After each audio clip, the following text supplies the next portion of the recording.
मुकालमा बच्चों के साथ मैं आप सभी बच्चों का दिली खैर मकदम है।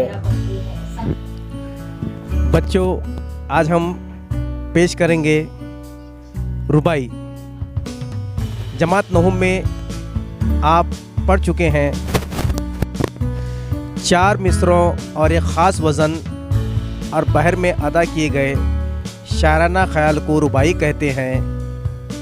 रुबाई में शायर जो कुछ कहना चाहता है उसका ख़याल पहले मिसरे से तरक्की करता जाता है और चौथे मिसरे में अपने उरूज पर पहुंचता है।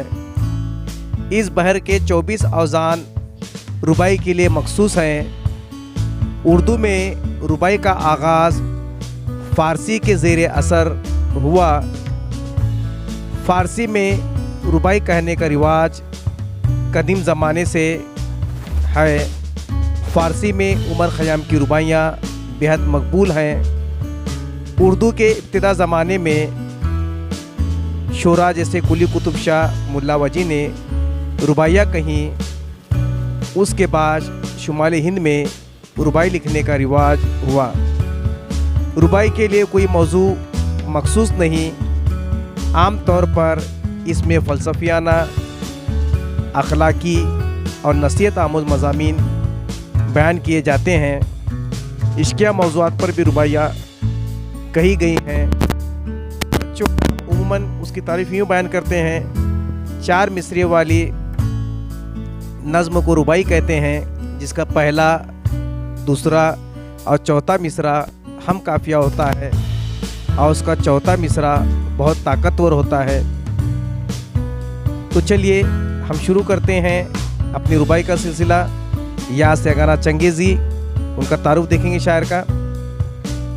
या सेगाना चंगेज़ी का नाम मिर्ज़ा वाजिद हुसैन था। वो 1883 में पैदा हुए। पहले उनका तखल्लुस यास था, बाद में यगाना हो गया। उनके कलाम में ख़ास तरह की इनफरादियत का रंग हावी है। बोलचाल के ऐसे अल्फाज भी जो अरबी ज़ुबान का हिस्सा नहीं होते, माने में तेज़ी और तुंदी लाने के लिए यास यगाना उन्हें इस्तेमाल करते हैं। उनके कलाम के मजमूए आयत वजदानी गंजीने के नाम से शाये हुई। यास यगाना चंगेज़ी का इंतकाल 4 फरवरी 1956 में हुआ। तो बच्चों थोड़ा सा इसमें देखो, जो है 17 अक्टूबर 1883 में यास यगाना की पैदाइश हुई।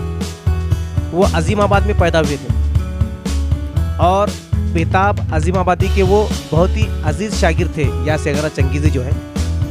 और उनका तालीम व तरबियत कलकत्ता में हुई, जामा कलकत्ता, और बाद में कलकत्ता यूनिवर्सिटी में उन्होंने तालीम हासिल की। चूँकि उनकी बीवी का ताल्लुक़ लखनऊ से था, उधर बदर की ठोकरें खाते रहे, तो ज़रिए माश के लिए और अपने ससुराली गांव लखनऊ आकर बस गए। आप जितने भी मुशायरे वगैरह में यास के मुतालिक सुना होगा कि वो अपने अक्सर व बेशतर लखनऊ में वो मुशायरा पढ़ा करते थे। तो आपके लिए और एक तस्वीर यास यगाना चंगेज़ी की आप देख लीजिए। चलिए फिर हम आते हैं रुबाई की तरफ। मर्दाने खुदा किसके आगे ना झुके, दिल शोले गम से फूक रहा था फूके, ज़्यादा अपना है और इरादा अपना, धारा क्या पत्थरों पहाड़ों से रुके। तो चलिए देखते हैं रुबाई में आने वाले कुछ मुश्किल अल्फाज। मर्दाने खुदा, खुदा के ख़ास बंदे, फूकना, जलना, झुलसना, ज़्यादा, रास्ता। तो चलिए देखते हैं रुबाई की तशरीह। यास यगाना यानी कि शायर कहता है कि वो खुदा के महबूब बंदे होते हैं, यानी कि खुदा के जो महबूब बंदे होते हैं जिनको खुदा मुंतखब करता है। मर्दाने खुदा किसी के आगे ना झुके, यानी हक़ पर चलने वाले जो लोग जो है, चाहे उनको कितने ही मुश्किलात का सामना क्यों ना करना पड़े, चाहे कितने ही मुश्किल हालात क्यों ना आए, वो मुसम्मम इरादे के साथ डट कर उन हालात का मुकाबला करते रहते हैं। वो हालात से घबराते नहीं, वो हालात से डरते नहीं, बल्कि उन हालात के साथ वो मुकाबला करते रहते हैं। अब देखिए दूसरा मिसरा, दिल शोले गम से फूक रहा था फूके। तो गम से जो है दिल फूक रहा था, जल रहा था परेशानियों से, मगर दिल उनका फूकता रहा गम से, परेशानियों से, मगर वो अपना एक कदम पीछे हटाने के लिए तैयार नहीं होते।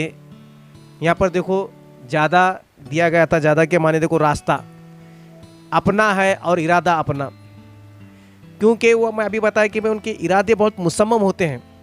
जो मर्दान खुदा यानी खुदा के जो महबूब बंदे जो होते हैं उनके इरादे बड़े मुसम्मम होते हैं। वो अपने इरादों पर अटल और डटे हुए रहते हैं। वो मुस्तकिल मिजाजी के साथ जो है अपने इरादे पर अटल रहते हैं, कायम रहते हैं। चाहे एक धारा, अब धारा के मानी यहाँ पर दिया गया तो बहता हुआ पानी। आप देखो नदियों की जो धारा, हिंदी वगैरह का लफ्ज़ धारा हिंदी में भी इस्तेमाल होता।